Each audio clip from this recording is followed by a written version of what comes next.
I'm Kate. This is my Advent house. It's beautiful, isn't it?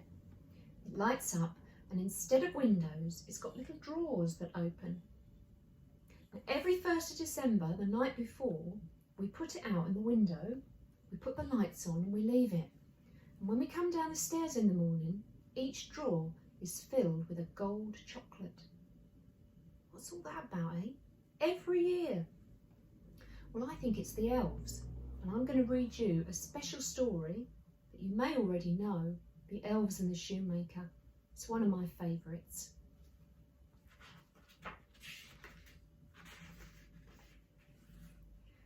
Once upon a time, there lived a shoemaker and his wife. The man was a good shoemaker and he worked hard, yet he and his wife were very poor. And as time went on, they grew poorer and poorer. At last the day came when all the shoemaker had left was one piece of leather. It would make only one pair of shoes.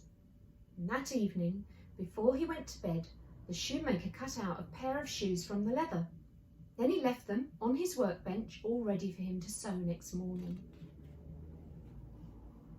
As they were going upstairs to bed that night, the shoemaker spoke sadly to his wife. "I've used my last piece of leather. I've cut out one pair of shoes, and tomorrow I will sew them.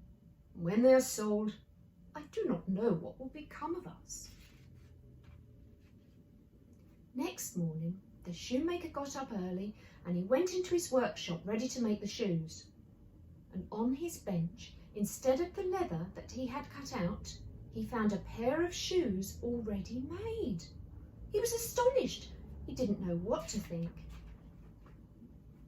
The shoemaker took the shoes in his hands and he looked carefully at them. They were neatly made, with not one bad stitch in them. And he showed the shoes to his wife, who said, "I've never seen a pair of shoes so well made. They are perfect."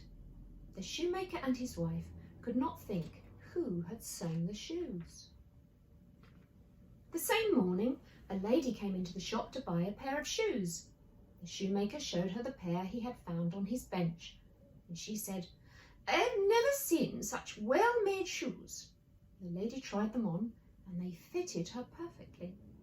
She was so pleased with them that she paid the shoemaker twice the usual price.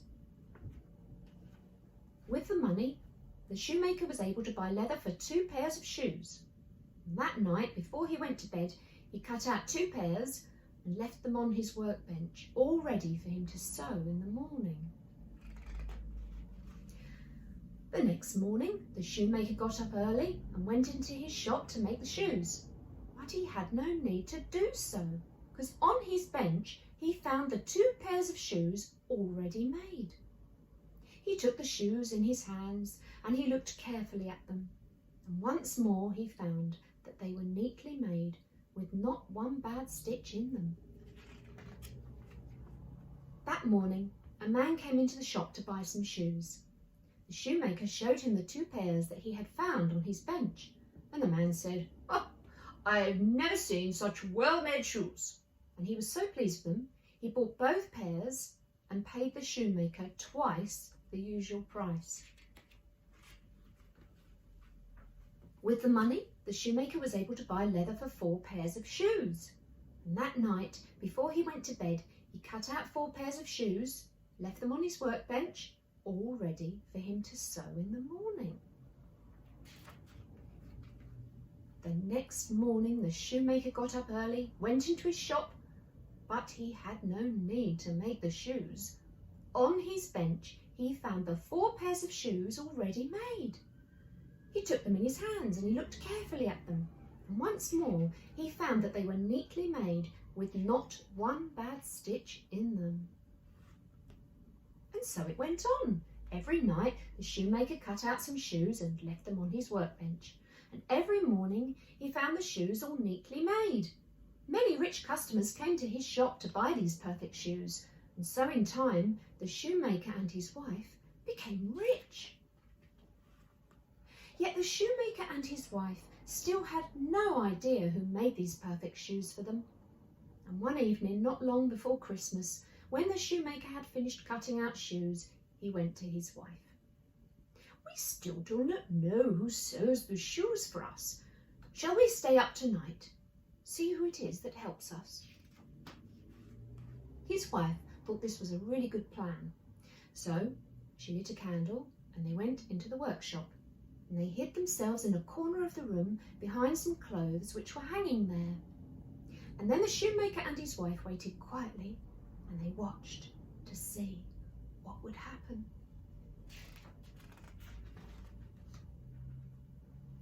For a long time nothing happened, but then just as the clock struck 12, the door of the workshop opened quietly.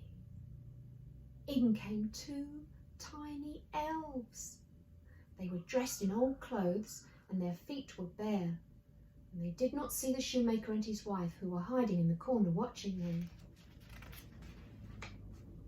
The elves jumped onto the workbench, took up the shoes that were cut out, and they began to stitch and sew and hammer, and they worked neatly and quickly. The shoemaker could hardly believe his eyes. The elves did not stop for a moment until all the cut-out shoes were finished, and then they ran away quickly. The next morning at breakfast, the shoemaker asked his wife, "How can we thank these little elves who have made us so rich and so happy?" "I know what we can do," said his wife. "We can make them new clothes and shoes. Their own clothes are ragged and their feet are bare." Poor little elves. During the evenings that followed, the shoemaker and his wife began to make new clothes for the elves. The shoemaker chose the softest leather he could find, and he cut out 2 of the tiniest pairs of shoes that you have ever seen. And then he stitched the shoes as carefully as ever he could. The shoemaker's wife cut out 2 white shirts, 2 small green jackets, and 2 pairs of trousers to match, and she sewed them with tiny stitches. She made 2 little caps, each with a feather in it. By Christmas Eve, the tiny clothes and shoes were finished, and the shoemaker cleared the leather and the tools from his workbench, and he and his wife laid their presents on the bench instead of the usual work. Then they hid themselves, as they'd done before, and waited to see what the elves would do. Just as the clock struck 12, the door opened quietly as before, and the 2 elves came running in. They were still wearing their old clothes, and their feet were blue with cold. They jumped onto the bench, ready to get to work at once, but there was no leather on the bench, only the tiny little clothes. The elves were astonished at first, and then they were delighted, and in no time at all they were out of their old clothes. Talking and laughing, they dressed themselves in the beautiful new clothes. The green jacket and trousers, the white shirt and stockings, the soft leather blue shoes, the little caps with the feathers that nodded as they laughed. In their delight, the little elves skipped and jumped over chairs and benches, and then they joined hands and danced around as they sang, "Now we are boys so fine to see, we need no longer cobblers be." And at last they danced happily out of the door.